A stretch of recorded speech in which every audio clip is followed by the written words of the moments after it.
مرزا غالب کی حویلی۔ اردو ادب کے عظیم شاعر مرزا اسد اللہ خان غالب کی حویلی ایک یادگار مقام ہے۔ 19ویں صدی میں یہ مرزا غالب کی رہائش گاہ تھی اور اب یہ ایک میراثی مقام ہے۔ یہ چاڑی بازار، میٹرو اسٹیشن اور دہلی جنکشن ریلوے اسٹیشن کے قریب واقع ہے۔ یہ تمام دن صبح 11 بجے سے شام 6 بجے تک عوام کے لیے کھولی جاتی ہے۔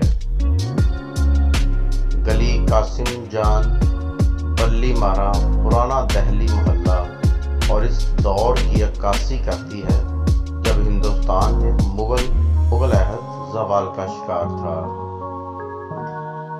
چاندنی چوک کے قریب واقع گلی قاسم جان میں جب ہم داخل ہوتے ہیں تو غالباً دوسرا مکان مرزا غالب کا ہے، جو کہ آپ کے سامنے ایک تصویر نظر آ رہی ہے۔ یہ گلی قاسم جان کے سٹارٹ پہ بورڈ لگا ہوا ہے اور اس کے ساتھ ایک جوس کارنر کی شاپ موجود ہے۔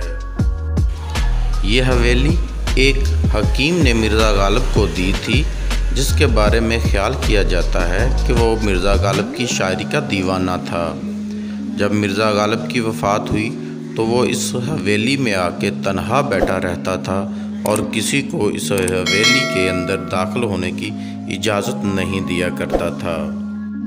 یہ حویلی اپنے دور میں خوبصورتی کے ساتھ ساتھ ایک یادگار حویلی شمار کی جاتی ہے اور اپنے نقش و نگار کی وجہ سے یہ حویلی ایک تاریخی حیثیت رکھتی ہے۔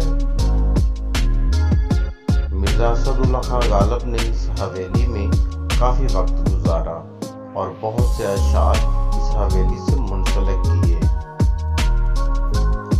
جو اردو ادب میں نمایاں حیثیت کے حامل ہیں۔ اس حویلی میں مرزا اسد اللہ خان غالب نے فارسی اور اردو میں ایک دیوان چھوڑا ہے، جس میں بہت مزیدار اور فلسفیانہ سوچ کے حامل اشعار ملتے ہیں اور اپنے اندر ایک نئی دنیا سمائی ہوئی دکھائی دیتے ہیں۔ مرزا غالب کی حویلی پرانی دہلی میں واقع ہے اور یہ ایک ایسا ورثہ ہے جس کا ہندوستان کے آثار قدیمہ کے باقاعدہ اعلان کر دیا گیا ہے۔ یہ مرزا غالب کے طرز زندگی اور مغل عہد کے فن تعمیر کی بصیرت پیش کرتا ہے۔ حویلی کا ایک بڑا کمپاؤنڈ جس میں کالم اور اینٹیں ہیں، اس سے دہلی میں مغل سلطنت کی یاد آتی ہے۔ دیواریں مرزا غالب کے بڑے پورٹریٹ سے مزین ہیں جو اطراف کے دیواروں کے گرد لٹکی ہوئی ہیں۔ دہلی حکومت کے قبضے کے بعد حویلی کو ایک مستقل یادگار میوزیم کی حیثیت دے دی گئی ہے، جس میں مرزا غالب کی اپنی کتابوں کے علاوہ ہاتھ سے لکھی گئی مختلف نظمیں بھی ہیں۔ میوزیم میں ایک حقیقت پسندانہ انداز میں شاعر کی زندگی کی نقل بھی موجود ہے۔ ایک تصویر میں ان کے ہاتھ میں حقہ ہے۔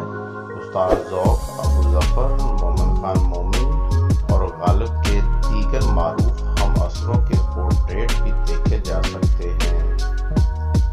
27 دسمبر 2010 کو دہلی میں ان کے مجسمے کی نقاب کشائی کی گئی، جسے بھگوان رام پور نے تیار کیا تھا۔ غالب آگرہ سے آنے کے بعد اپنی زندگی کے ایک طویل عرصے تک اس حویلی میں مقیم رہے۔ اس حویلی میں قیام کے دوران انہوں نے اپنا اردو اور فارسی دیوان لکھا۔ غالب کی موت کے سال بعد اس کی جگہ 1999 کے سال تک دکانیں تھیں۔ بعد میں حکومت نے اس کا ایک حصہ حاصل کیا اور اس کی تعزین و آرائش کی۔ 19ویں صدی میں دوبارہ تعزین و آرائش کی